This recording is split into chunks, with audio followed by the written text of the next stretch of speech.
Welcome to Beyond the Grave, where darkness and the unknown collide. Join us on a spine-tingling journey through the chilling realms of the supernatural. Prepare to be haunted by eerie tales, ghostly encounters, and the unexplained mysteries that lurk in the shadows. Subscribe now, if you dare, and let's unravel the secrets that lie beyond the grave together. Hope you would enjoy the 1-hour scary story compilation on our channel. Subscribe our channel, and press the bell icon for more disturbing and chilling scary stories.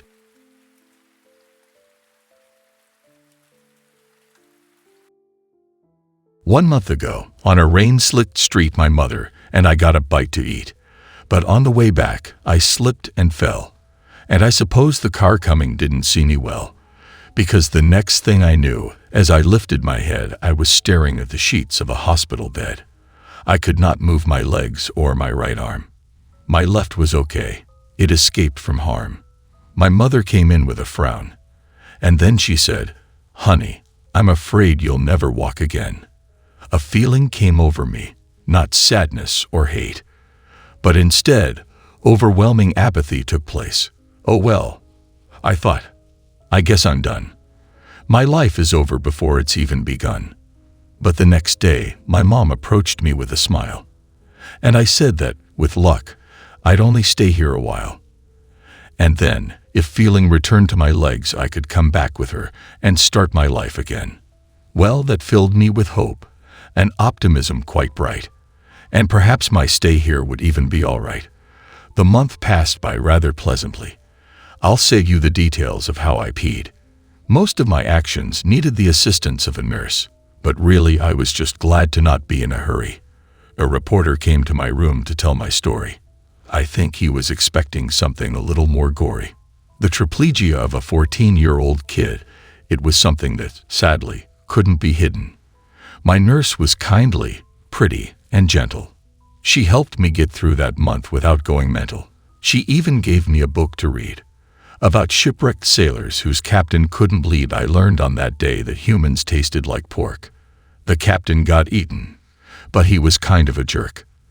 The nurse was very good at helping me cope with my condition, but when she was gone, I sometimes felt a suspicion, something like I was being watched, but I shooed that thought from my mind and instead stared at the clock. One thing that bothered me was the sheet on my legs. They hooked tubes up to me so that I never left the bed, but I could not reach down for the sheet to be pulled, so I could not see my legs or my once useful tools. At the end of this month, I'm supposed to go home, but more often than not, I'm simply left alone. The female nurse does not come anymore. Instead, a crueler face comes through the door. His face is all pudgy, and he wears an apron that's always filthy and wrinkled, like bacon. He gives me my food 3 times a day, and he cooks all my food in all the same ways. He grills it, whether it should be or not. Grilled meat, grilled veggies, and here's food for thought. He served me cereal once, and I swear to God, he even grilled the cornflakes. How odd. Sometimes, while eating one of his grilled meals, he would stand in a corner and try to conceal the smile that spread across his whole fat face. Before noticing my horror and running out of the place, I told my mom to ask about this weird guy. She said the hospital staff had this reply: "He's both a nurse and a cook, one of the best." But while applying for the job, under name he put chef. So everyone simply calls him by that name. He may look threatening, but he's really quite tame. I tried to let that ease my fear, but I started having awful nightmares. His face appeared, looking like pudgy rubber. And all the while, he stared at my mother. His eyes were planted firmly on her hips, and all the while, he was licking his lips. Thinking of chef filled me with horror, and when he came to serve me, his meat became raw. It was still appetizing, but just barely. And every day, he seemed more and more hairy. My mom normally visits every day at noon. She insists on seeing me in my hospital room. She's never late. She's always on time. She treats being late like a capital crime. But today, for some reason, she's a few minutes late. If I ever did something like that, she'd be irate. The chef comes in and serves me some meat. I take a look at his disgusting bare feet and eat the food, as there's nothing else to try. And when I realize the taste, I nearly die.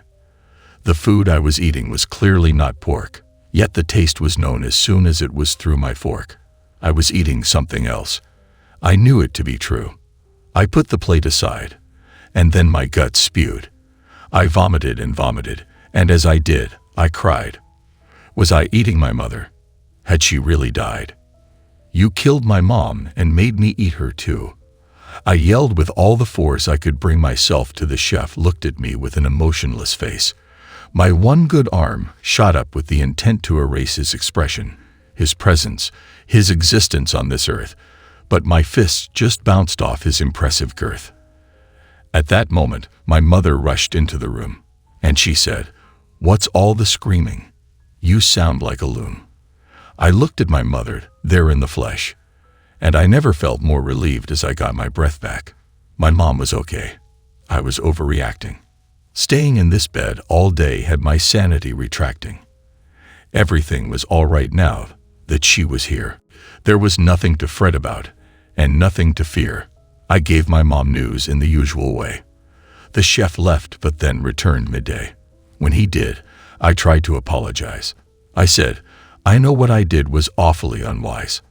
I really am sorry for freaking out, but not moving from this bed's made me a paranoid lout."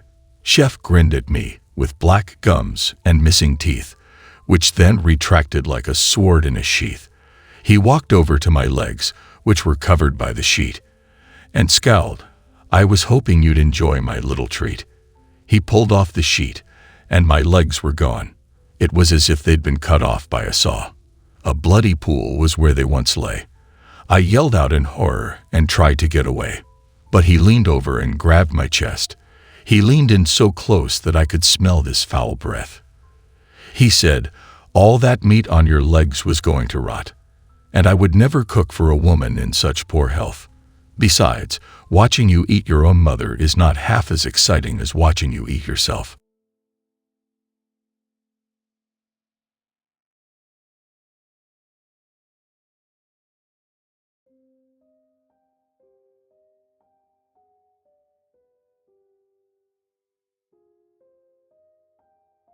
I live alone in a one-bedroom apartment. So can anyone tell me why there was a woman sitting on my couch watching TV? I was in my room getting some work done when I got a bit hungry and planned on walking to the kitchen to get some leftover Chinese food.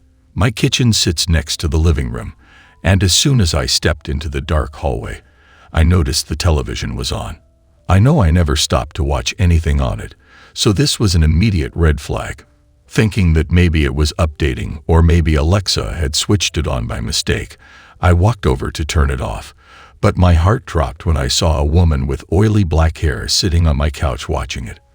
For a moment, I was confused because I knew there was no one here when I walked in, and I knew all the doors and windows were locked. From the time I came home, I hadn't heard anyone break in, so how the hell could a person be sitting there?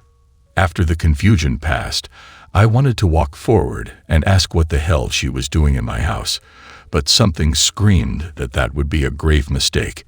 If anyone has ever experienced sleep paralysis, that's what the feeling was like. I told my body to move, but the primal part of my brain refused vehemently. I slowly crept back inside my room and just waited in silence. At this point, I know you're already screaming at me to call the cops. And trust me, I wanted to. Nothing at that moment would have made me feel better than to have one or two armed police officers there to deal with her, so that I didn't have to. But if I'm being honest, I didn't want her to hear me talking. If she had walked to my room, I'd be trapped. And at that moment, I felt like that'd be a nightmare. After waiting for half an hour in silence, I mustered up enough courage to at least observe and see what she was up to. Forcing myself up, I cracked the door open just enough to get a clear view of the hallway and look at where she was sitting. If I didn't know any better, I'd have thought she had legitimately just stumbled into the wrong house and was relaxing like any normal person. But something was off. It almost looked as if she was slumped forward on the couch. Part of me wanted to believe she was sleeping, but what I saw next shattered all hope of that. She reached a disgustingly long arm towards the door and unlocked it from her seated position with ease. I haven't measured yet, but eyeballing the distance from my couch to the door, it had to be at least 8 or 9 feet away on the low end. She slowly stood up and made a clumsy effort to walk towards it. Her body was horrifying. She was tall, uncomfortably so.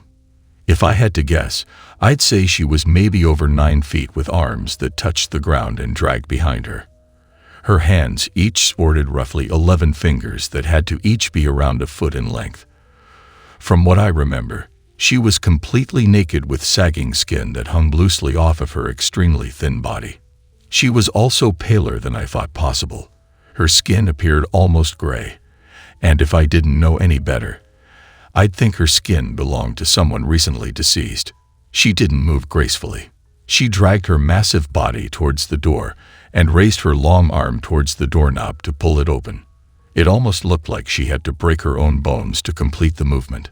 But as she pulled the door open and moved a spindly leg outside, she stopped. My blood ran cold as she slowly turned her head towards me, and I caught a glimpse of her face. I wanted to scream when I didn't see any eyes. Just a puffy exterior with sagging eye holes and a mouth with long rubbery lips that drooped past her shoulders in a permanent look of anguish. I didn't know if she saw me or if she even had the capability to. All I remember was her turning her head back outside and leaving my home. She shut the door behind her, and I was left in silence, my heart pumping faster than it ever did. I rushed outside with my phone to see if I could catch her on video, and I wish I hadn't. I wish I had just closed the door and gone to sleep or gotten drunk and tried to pass the whole thing off as a fucked up nightmare. But what I saw was, I know it was real. I looked outside in the cold dark, and I saw her hanging off the side of the building like a fucking spider. The window of the person above me was open. She was fishing inside, and after a few seconds of searching, she pulled out their son. Her hand was completely wrapped around the head, and I couldn't tell if they were alive or dead by the time she slinked off into the darkness with the young boy. I had caught it all on video. I must have watched that video 100 times before deleting it. I mean, what the fuck was I supposed to do with it? Do you think the police would believe it's a real piece of evidence? Even if they did, what the hell could they do?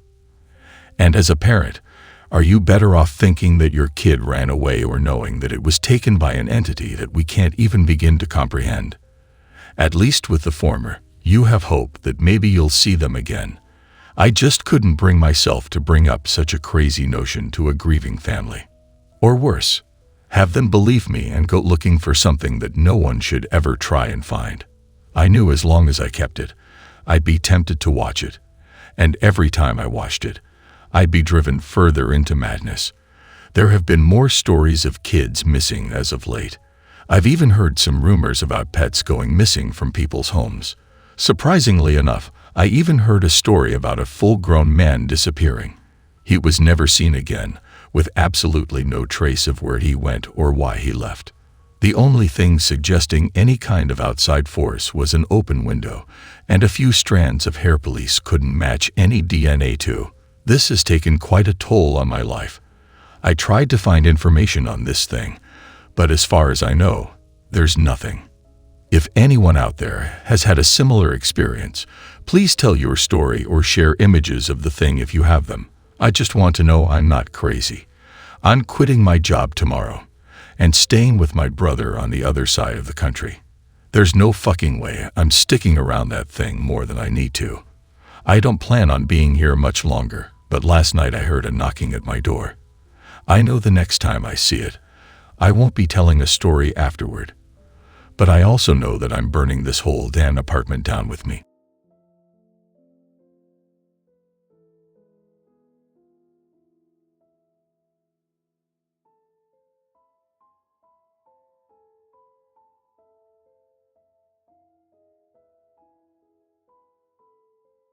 It all started after I had that damn panic attack.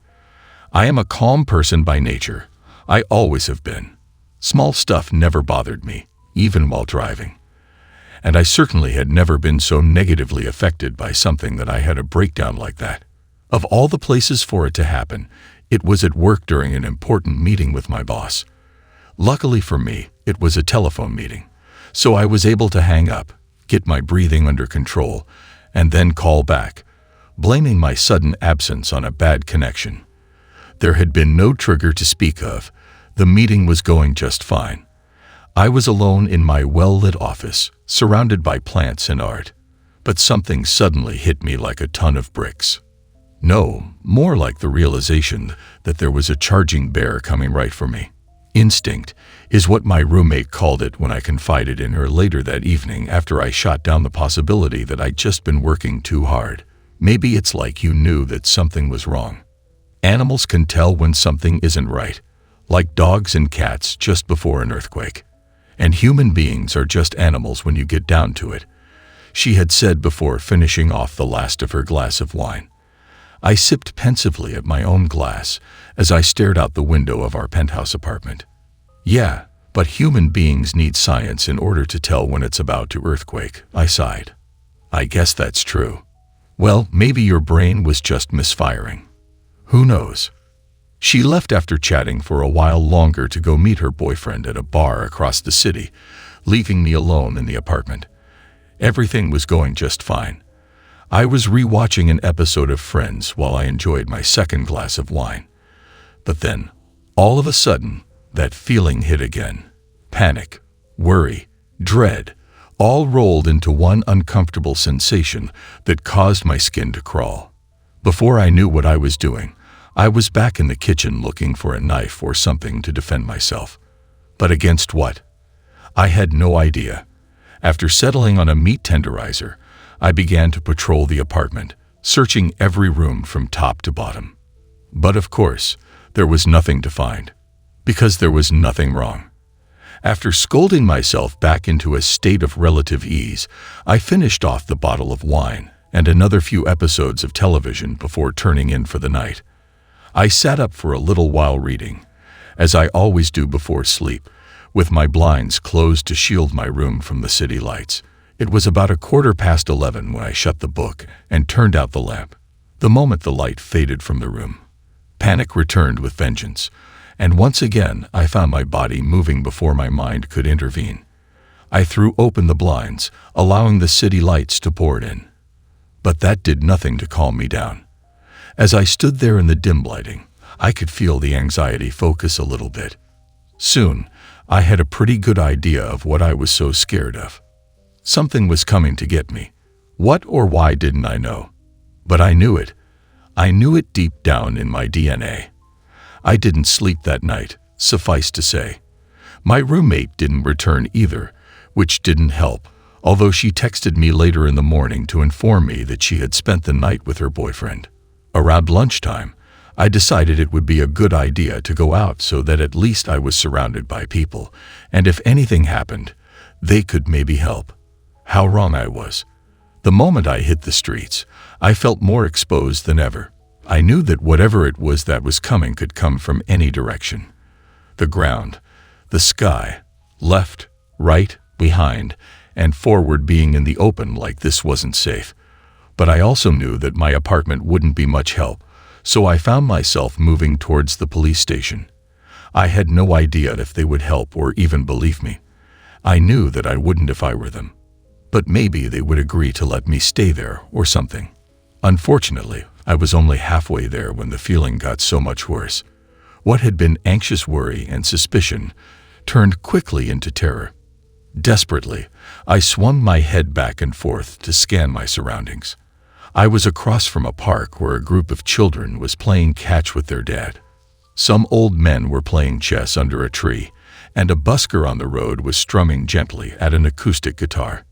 Nobody around was threatening at all, but I knew in the back of my skull that it was getting closer, and it wouldn't be long until it arrived. I knew then that the police couldn't help me, so I turned up the street, kicked off my high heels, and began a full-on sprint to the downtown cathedral. People stared. Some laughed, pointing at me. But none of that mattered. Only survival did. As the tall spires of the church came into view down the street, I felt a small pang of relief and momentarily slowed my sprint to a jog. But that was short-lived as an image forced its way through my eyeballs and into my mind. A grinning figure, tall and gaunt, wearing a bathrobe with a massive chest wound and protruding ribs. No, not ribs. Fingers. Big, long fingers. Reaching, catching, and clutching fingers. The woman's. Man's. Thing's lips were rotten and blistered with crusty yellow slime, and a few spots of the stuff stained its white bathrobe. Where it was, I didn't know. But I knew it would be coming for me soon. So soon, in fact, there was no point in running anymore. I stopped in the street, hands slack at my side, and tilted my face up to the skyscrapers around me and the blue sky above them. Tears rolling down my face, I stood and still stood, waiting for it to get me.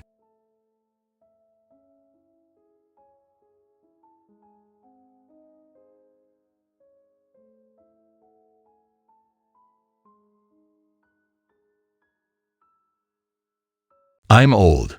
Right now, I'm 81 years old and had to ask my granddaughter for help to write this down. You see, I have a confession before I go. My name is Emma, and I had a sister named Elizabeth, or Lisa for short. Having been born only 1 year apart, we were really close and looked very alike. One could say we were fraternal twins. Lisa and I had always been the best of friends. We shared everything. We slept together in the same bedroom until our early adulthood, and every night we would cheerfully tell each other about our day. For the first 20 years of my life, Lisa was my whole world. When she was 21, my sister moved from home because she got married. I started working as a first-grade teacher, and both our worlds expanded. But our friendship remained unaffected. She chose a house close to our parents, so we could still talk and see each other nearly every day. We shared all our secrets with each other. That's why I know how much Lisa and her husband, Dylan, loved each other. They were soulmates, a match truly made in heaven.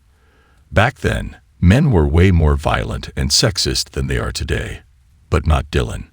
Dylan was a sensitive man, gentle, respectful, and very good to my sister. One could think I would be jealous of them, but I was tremendously happy for her. I was feeling pretty good about my own life too. I loved being a teacher, and I had a lot of other friends and interests. Besides, I was still living with Mom and Dad to save money and buy my own house without depending on a husband, an old dream of mine. Lisa and Dylan lived an absolutely perfect marital life for 2 years. He would waltz her through the kitchen when he got home, and thank Lisa for choosing him and being such an angel. When Lisa was 23, she got pregnant. It was the cherry on top of their irreproachable happiness. Lisa had always wished to be a mother, and it was such a good fit for her. She was so patient and kind. I was sure that all her kids would be as nice as their parents. By the time she was 30, she was already the mother of 3 beautiful, chubby kids. She couldn't be happier, and I couldn't be happier for her. Besides, I was where I wanted to be in my life too.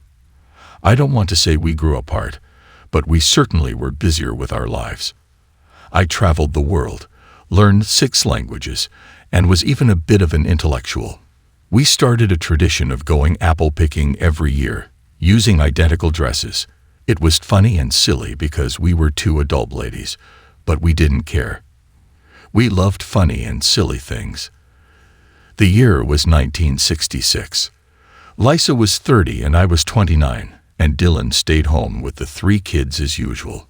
I still remember him telling us to have fun, that he would make sloppy joes for him, and the 2 bigger kids, ages 6 and 3, and our mother would help with the baby. We were the only ones in the field of apple trees that day. It struck me as odd, but I was too excited to catch up with my sister. After 20 minutes or so, Lisa started to shake and sweat. "Lisa, are you okay? It's been happening for a few weeks now. Maybe it's some complications after my last pregnancy. When we get back, I will schedule a doctor for you," I said. But just a few seconds later, a darkness darker than anything came from both nowhere and everywhere, and it enveloped her. She screamed, but it was so fast that she sounded muffled and distant. The darkness retreated to the natural shadows of the trees, and I couldn't identify it anymore, no matter how desperately I searched the whole field.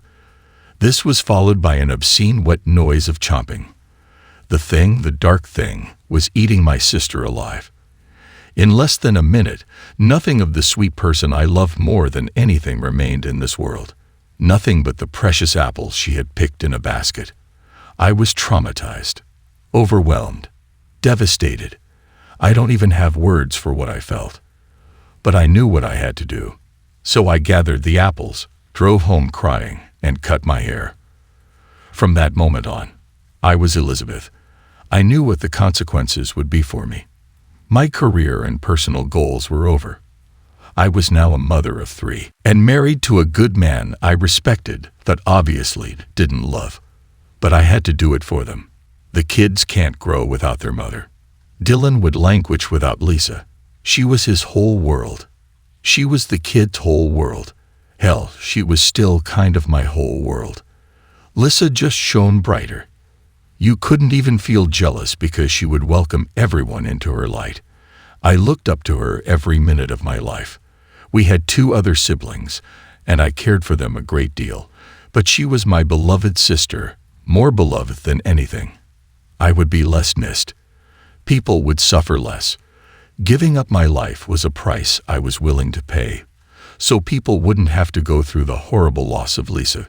Even though I had already bought my own house, I instinctively drove to my parents'. I guess it still felt like home. While I was cutting my hair in our old bedroom, between sobs, my father showed up at the door. "Emma, did something happen?" The way I looked at him was enough for an understanding beyond words. "Is Lisa gone?" I lightly nodded. "I'm taking her place. Please don't tell anyone. People won't miss me as much." He hugged me. "Honey, what you're doing is beautiful. I love you both so much. I'm so sorry I never told you that people in our family. Well, they disappeared. We are haunted by something I don't even understand. It seems like a dark and powerful force. When it comes to someone, it's impossible to survive." He was crying too. "I wish I could protect you girls. I really do, baby. I can't." "It's okay, Dad. It's okay." What else could I say? After that, life went on. I told the police I saw a shadow taking my sister, and they obviously interpreted it as someone stealthy kidnapping her. The search went on for months, but without a clue, it eventually stopped. The missing person posters started to disappear from the streets, replaced by new lost people or advertising of some sort. Emma started to fade from existence. A year later, my parents held a symbolic funeral since no body was ever found. I mourned for a long time, and Dylan was nothing but comprehensive. I made an effort to learn to love this man. I obviously loved my nieces and nephews, but I never thought of myself as the motherly type. So I had to learn that as well.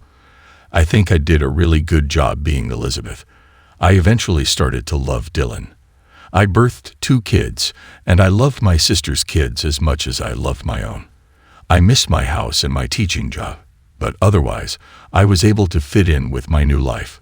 My father took my secret to the grave. When my mother was on her deathbed, I confessed what happened. But other than that, no one ever knew who I really was. I raised 5 children, and all of them turned out at least all right. They gave me 12 grandchildren, and I even have 2 great-grandchildren. Dylan died 5 years ago. I never told him. His life was too happy for him to find out it was built on a lie. I'm now telling this story to my family and to the world, because after Dylan and I are gone, it won't matter anymore. Lately, I've been sweating and shaking every day, and a feeling of doom and heaviness started to take over me. It can be just because I'm old, but I don't think that's the case.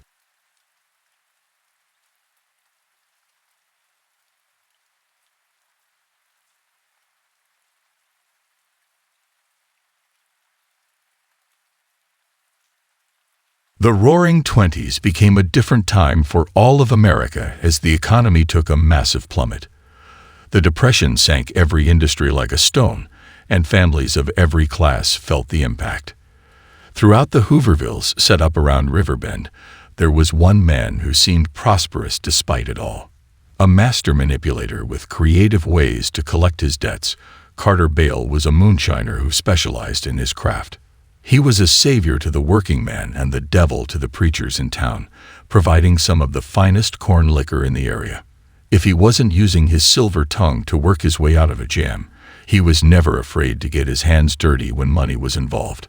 And many drunkards knew not to mess around with Carter unless you could pay. Being the entrepreneur he was, Carter had several stills cleverly camouflaged from the law. And at night, you could see the wisps of smoke haunting the night sky as he concocted his brew.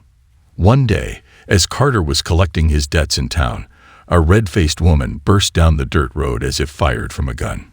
With tears of rage streaming down her face, she screamed for Carter to reveal himself to her.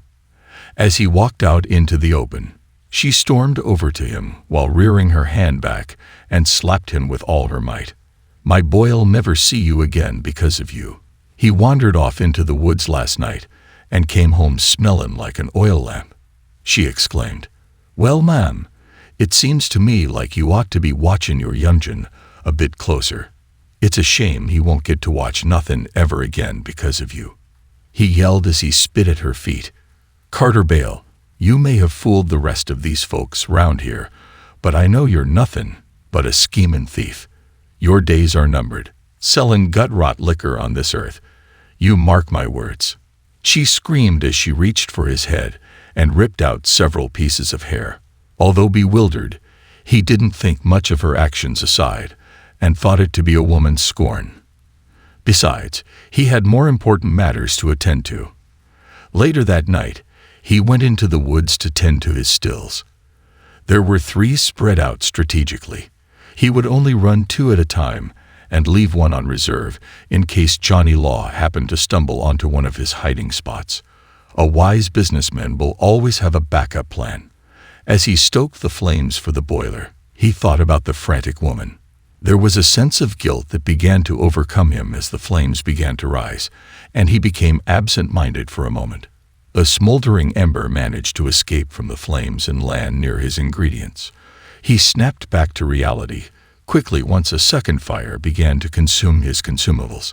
Hurriedly, he looked for anything around him to put out the flames, but it was too late. He knew he would be caught for sure as his entire body still became engulfed, but as soon as the fire had its fill, it vanquished. Frightened and in disbelief, Carter fell to his knees.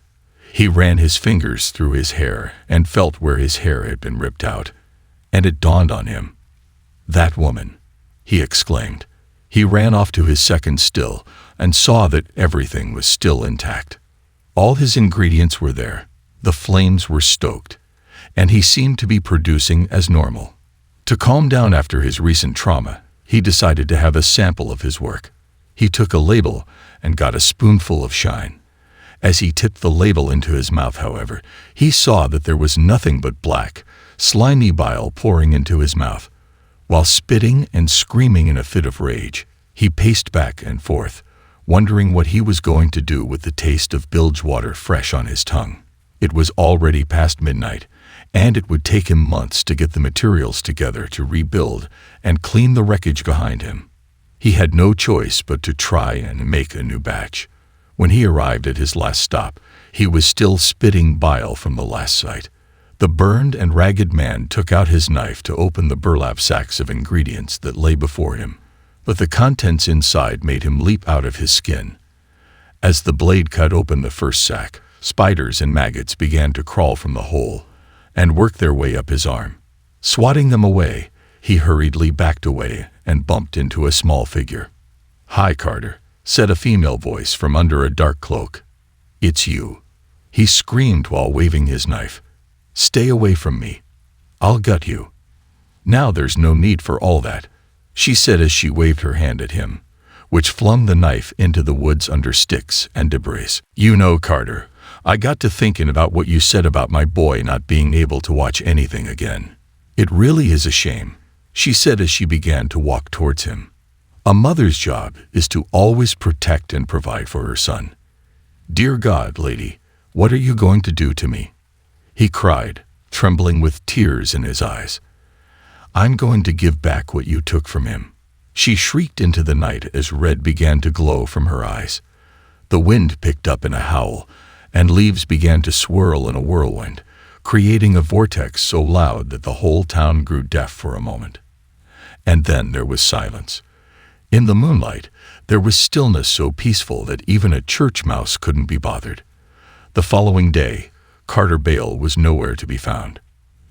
They checked his shack, the woods, and even some of his debtors, and no one had seen or heard from him. Rumor had it that he decided to skip town on a train headed south to try his hand at flavoring his moonshine, but before long, he became a distant memory soon to be forgotten by many. There was, however, a little boy who miraculously regained his sight after going blind. He lived a happy and normal life, as most little boys do, but when his mother was asked about her thoughts on the miracle, she stated that it was nothing short of an answer to prayer, just as if he had received a brand new pair of eyes.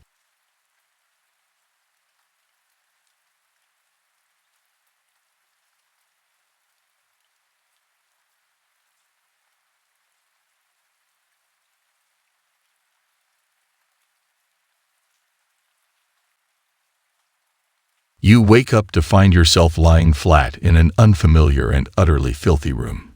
Your head pounds as you sit up and survey your surroundings. "Ofu, what hit me?" You notice the room is dimly lit by a hanging bulb that threatens to flicker out at any moment. Large piles of debris are scattered about the small room, and there are no windows. Hey, who said that? Where am I? To your left, right, and straight ahead of you, there are sinister-looking doors. You do not fully comprehend your situation, but you must choose one of these doors. One door, hey, are you ignoring me? Leads to salvation. One leads to an endless maze of halls and passages that will trap you forever.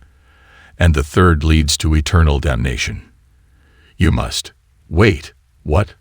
Are you serious? You must choose a door. Why? The exit's right there. In the cold, frightened core of your heart, you know that there is no escape from the desolate predicament you now find yourself in. Dude, the doors are right there. It even says so.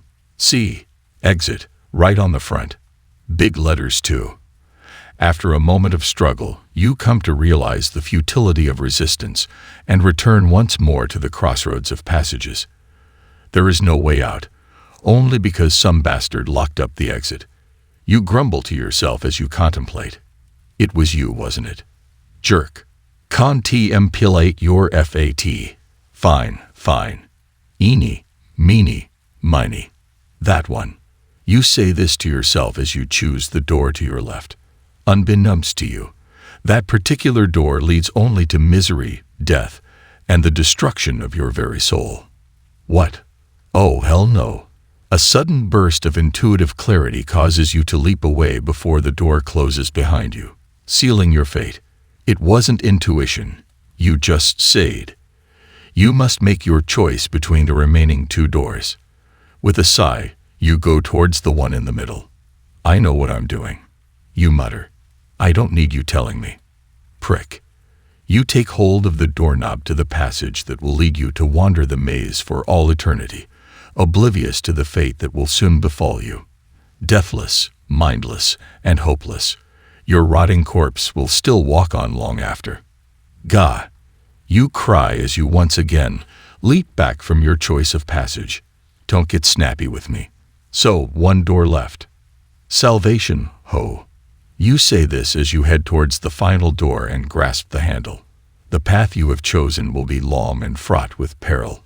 You will face unsurmountable, bloodthirsty foes and travel farther than the simple realms you think of as life and death. Should you fail, your tattered soul will serve as one of the tortured spectral servants of the Lord of the Underworld, Gwen Apnud. Shuld. Wait a minute. If you succeed, you will have all the unimaginable pleasures of this world and the next, though you will be doomed to remain in the underworld as Gwen's right-hand man. Hold up. UOMNISCINTLYNG pack of doggy crap. You said one of the doors would get me out of here. Salvation, remember. How is being trapped in the underworld salvation? Get me out. There is no escape. Don't give me that. There's always a way out. There is no what are you doing? Where did you get that pipe? It was lying in one of those piles of trash. What does it look like I'm doing? I'm going to bust down the exit. You can't do that. It's against the rules. Oh, there are rules now, eh? What happened to your big, scary narrator voice? There is no escape. There will be. Just give me a minute. Just a little. There. Ha. Got it. You can't. I just did. Goodbye and good luck, Mr. Scary Voice. I'm going home. Go find another stooge. Oh fuck. I'm out of here too. This place gives me the willies.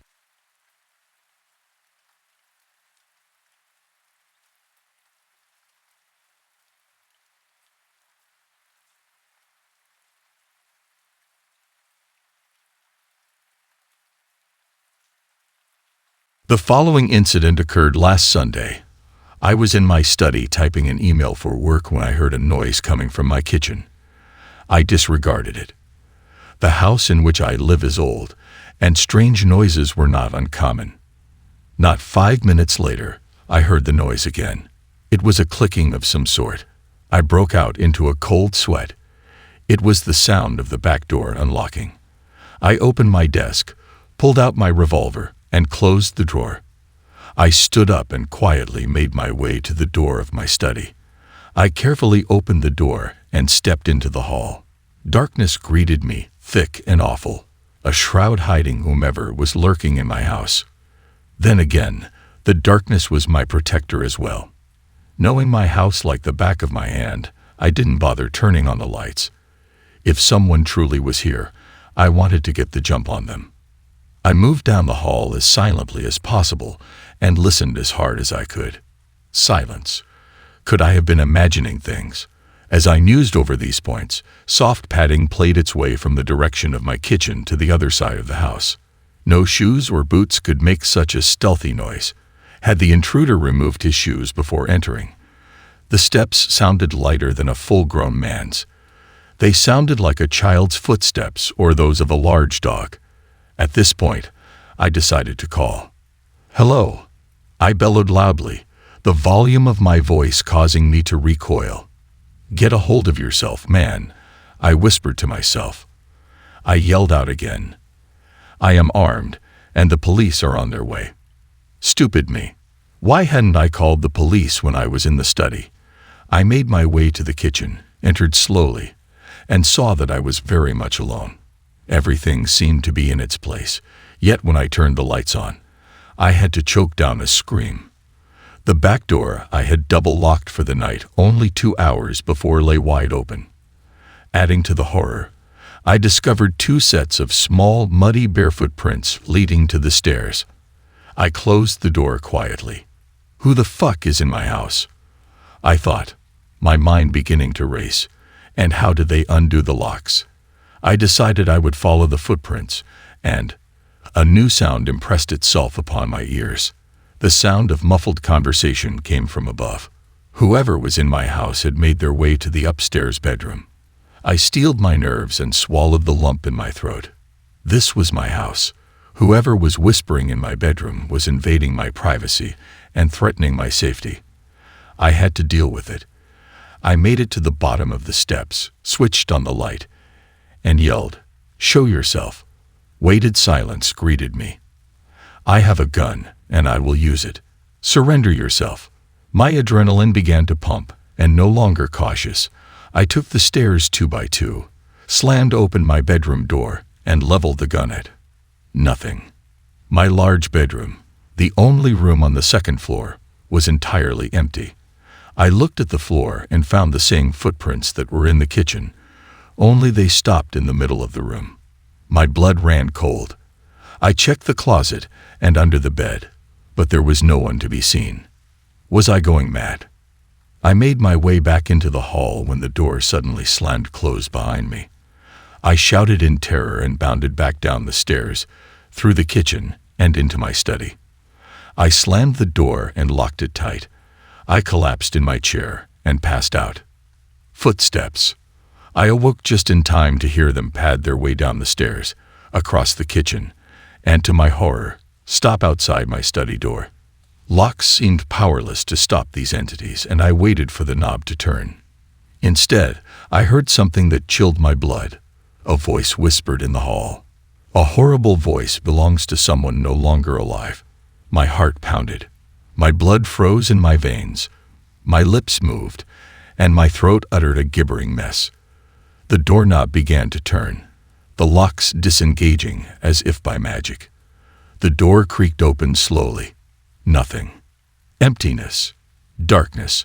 I feared I had gone truly mad. Then again, the sounds of footsteps, but this time going away from my study. The back door opened and closed, leaving me in deafening silence. After what seemed like an eternity, I stood and shakily made my way to the kitchen. The light was still on, and nothing seemed out of order. The back door was closed, and I could see that the lock was again engaged. Looking around, I noticed a piece of paper on the table. I moved closer, picked up the note, and began to laugh horribly. It read, "Sorry, wrong house."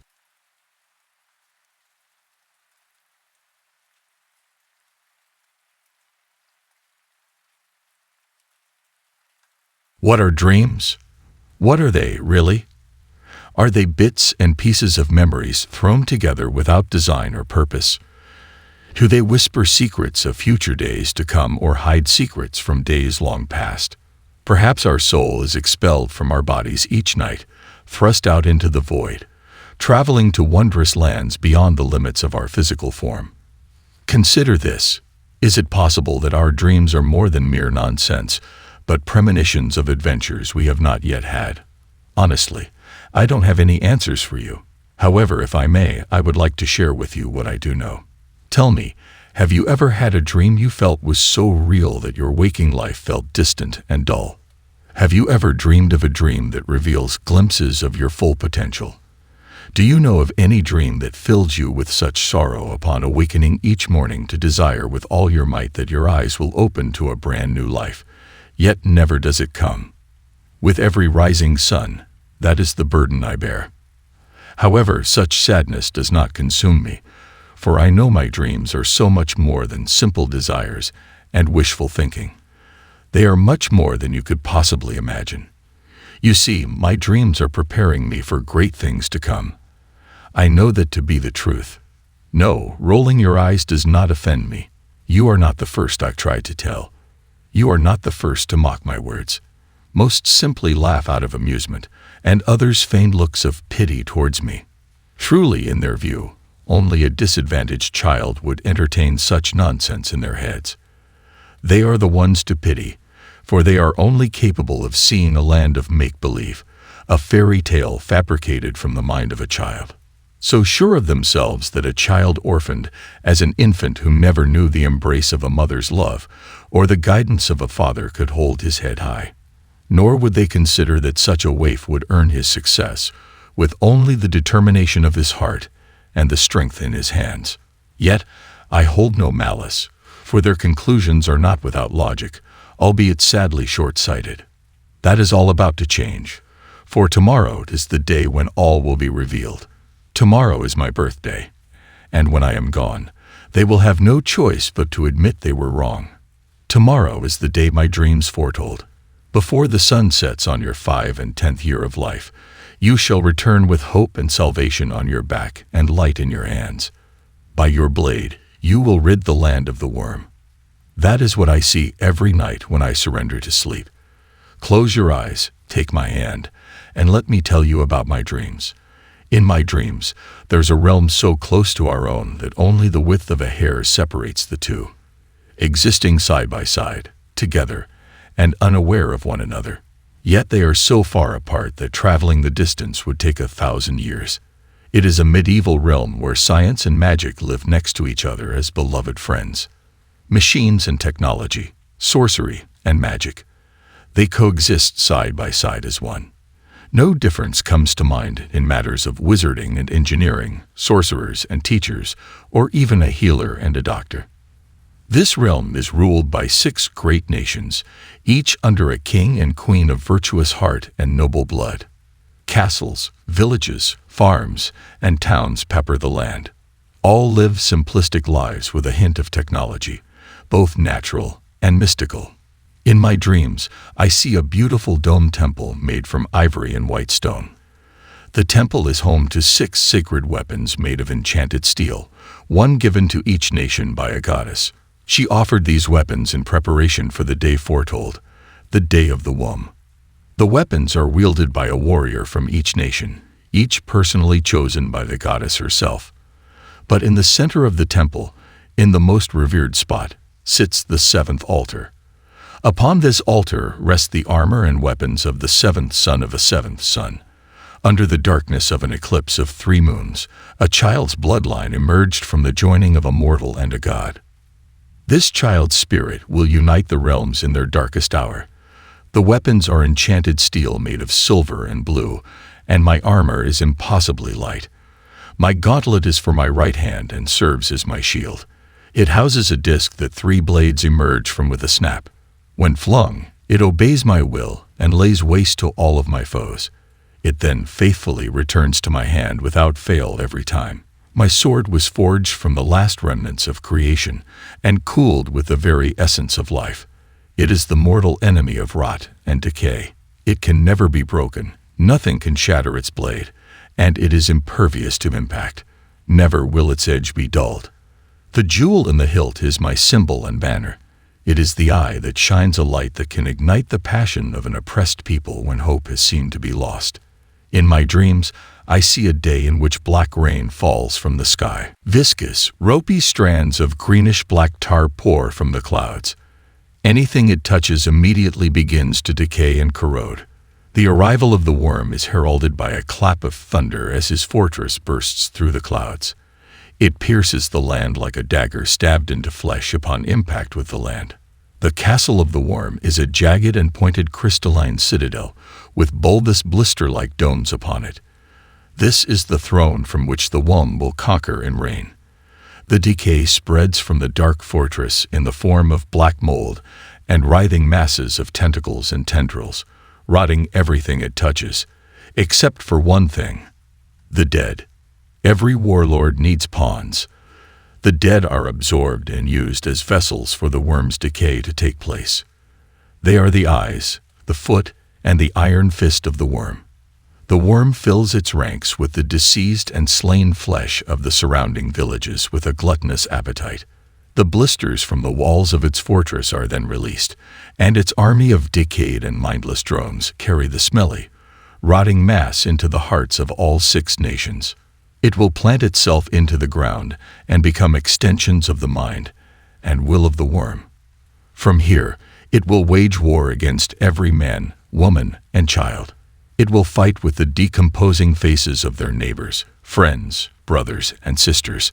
In my dreams, I see the goddess blessing the 6 kings from each of the nations before spiriting away the 7th set of armor and weapons from the walls of the vulnerable temple. She hides the items in a place far from the worm's reach, where they will wait until claimed by the child foretold to come. In a final act of sacrifice, I see the goddess exhausting the last of her immortality in order to open a door of light.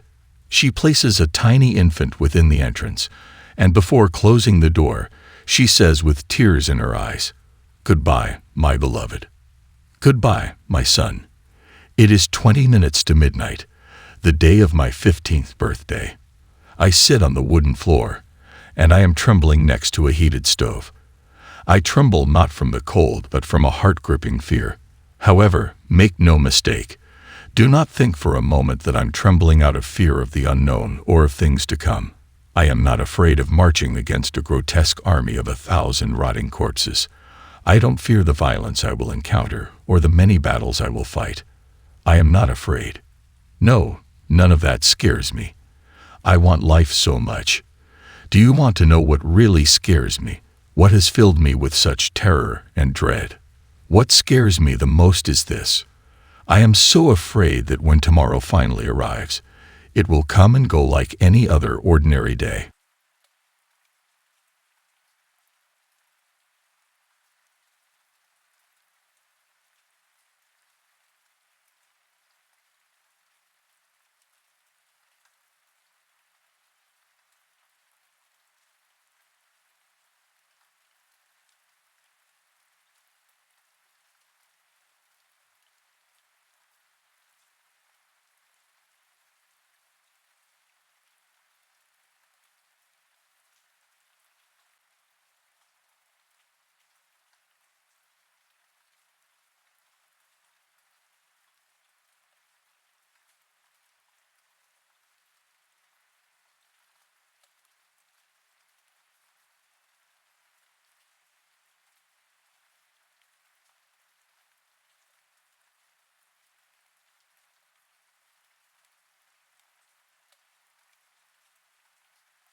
Being a live-in caretaker, or gravedigger, as the cool kids typically term it, for a historic cemetery that has been a part of our community since colonial times isn't all glitz and glamour. Every so often, it can be a genuine pain in the neck. Well, more like the lower back, but still. You would think it would be pretty cut and dry. Dig graves, bury people, throw away wilted flowers, pick up trash, rake the leaves, keep the grass cut, and lock the gate every night. Sounds easy, right? Well, let me tell you. It is not even close to the real truth. Every once in a while, it can become an enormous hassle. When I accepted this job, there wasn't a useful handbook that outlined your duties as other jobs do.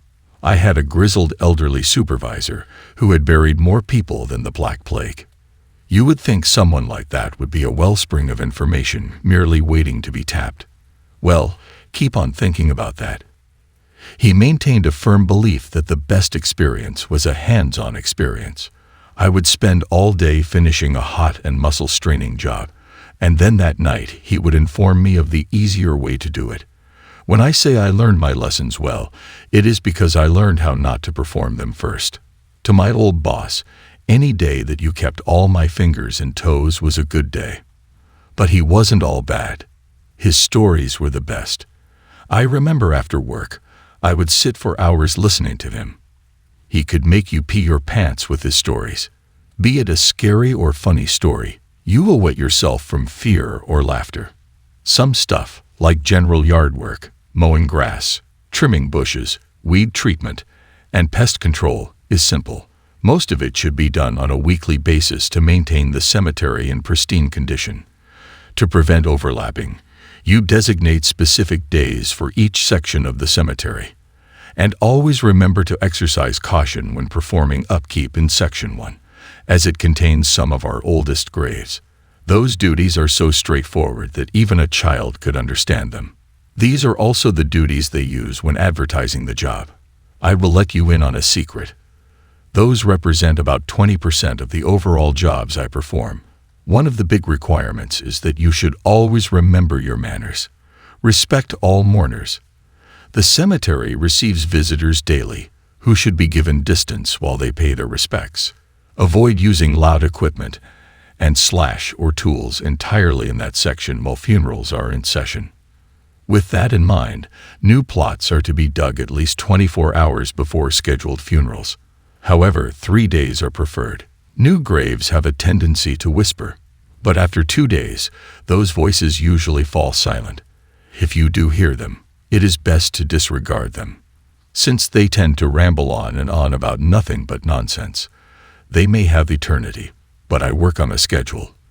And let's don't forget about the different protocols. If we discover any signs of vandalism, we are to document the incident and report it to the main office. They will evaluate the proper procedures. If the gravestones themselves are disturbed or broken, report it and mark off the area. Repairmen will be dispatched to correct the problem. Do not disturb them as they work. They are fickle. I think it is because they only work the night shift. Besides, they are blind and mute, so the conversations are always one-sided. Now, if you want lively conversations, go talk to Tim. He has worked here since we only had one section. He is the best cobbled-together group of people you will ever meet. The only problem I have with the big guy is that he eats black licorice continuously, and when he talks to you, it's all you can smell. Most people don't have a problem with it, but I don't like black licorice. I have tried providing him with different candies, and he refuses them. I even offered him various licorice flavors, but he repeatedly said, "Those taste like medicine." Obviously, it does. You have killed your taste buds with years of eating that sickeningly sweet black licorice. I am surprised you can taste anything. If you ever see him, he looks like he has a jaw full of tobacco. Well, it's not. It's licorice. Other than that, he is a great guy. He would take the shirt off his back. If you ever need help, he's always there to lend a hand. Naturally, he will need it back after you are finished. Another unspoken rule is that under no circumstances should you read aloud the Latin and Coptic phrases carved into the headstones in sections 2 and 4. Of course, historians always find their way to sections 1 through 4. That is where the prettiest and oldest graves and headstones are located. And guess who gets to clean up the mess they create by reciting an ancient motto or creed while reading aloud the names carved into the stone? I don't understand why the cemetery doesn't limit what can and can't be on the gravestones and markers. I have asked, but no one knows. I guess we are an equal opportunity cemetery. I also guess common sense is not extremely common. I know what you are thinking. If you don't do that, you should be oak. And you're mostly right. Except that isn't the only problematic area in the cemetery. If you are in Section 3 and encounter a pale woman with a noose around her neck standing motionless among the headstones, it is best not to engage her. Merely continue doing whatever you are doing like she isn't there. If you have any, spread some sea salt around. Ignore any weeping or cackling you may hear in this section. We maintain 12 sections in our cemetery. Section 1, the original cemetery, dates back to before the town of Present was officially founded. We have the distinction of having the founder of the town in the northwest corner of Section 1. You can't miss it. The town decided many years ago to erect a statue on his grave in his honor. It is a nice 12-foot marble effigy. He stands there smiling as he watches over the cemetery. It really is quite charming. We also have the unfortunate distinction of having hounds. I can describe them as medium to large-sized dogs. There are 7 of them in total, and they come in 2 colors. They are either pure white with dull red eyes or near black with yellow eyes. I call them royal pains. They tend to stay in sections 1 to 7 because they enjoy the taste of older bones, but they sometimes visit the other 5 sections. Every morning after a night of prowling, I have the pleasure of picking up trash from overturned garbage cans, scattered vases, and flower arrangements. But the big cherry on top of it all is finding all the bones they dug up. These nuisances will dig up a grave, then carry off a choice bone, gnaw on it for a while, and leave it lying. Then, like an Easter egg hunt from my youth, I have to find all of them. And if I miss one, you can bet whoever lost it will let you know it is gone. I remember last year I spent a week searching through the mud in the small pond in Section 4 looking for a single finger bone. I can only guess one hound wanted to have a swim and dropped it. Thankfully, they only come out a few days a month. With all these different things happening inside the tall brick-walled cemetery with a double iron-locked gate, we must have a large turnover in our workforce. Certainly not. Sure, a blister or sore muscle is part and parcel of the profession. I carry muscle ointment and adhesive bandages in my pocket every day. The worst most will experience are lacerations, concussions, contusions, tinnitus, canities, partial blindness, festering lesions, amputations, memory loss, and sometimes bouts of violent psychosis or even a stray possession. Truth be told, those things could theoretically happen with any job. When I think about it, I must make this job sound like the worst thing ever. No, not really. Every job has its good and bad points. Besides, my job is very important. It is an essential job for society. I understand the average person holds police, fire, ambulance, and healthcare workers in high regard. They keep you from seeing the ugly parts of life. Well, don't forget, my job is to take the final product of that ugly part, the dead, decaying, disease-ridden carcasses, and dispose of them properly. I am the reason why you can walk down the street without having to walk over decomposing bodies, nor do you have to see the rotten end product. I would not have another job. It is just that sometimes the grind gets to me. Take, for instance, this task I just completed. I let the last of the soil fall from the shovel onto the patch of newly disturbed land. I say a little prayer silently. Unquestionably, this time I have made it deep enough. The first time I buried Mr. Dietz, it was just another job. Dug a hole, host a ceremony, fill the hole, end of story. Ordinary stuff. This was the third time I had made the grave much deeper, and the sweat poured off my body. I wiped my brow with my handkerchief, planted the shovel in the ground, and leaned heavily on it. I don't mind giving our dearly departed a proper burial, even twice sometimes. But 3 is really pushing my patience. I have other jobs and responsibilities. I do not have time to replant people who don't take the hint that they are not of this world anymore. Some people can be so cantankerous. The moon is just now peeking over the trees.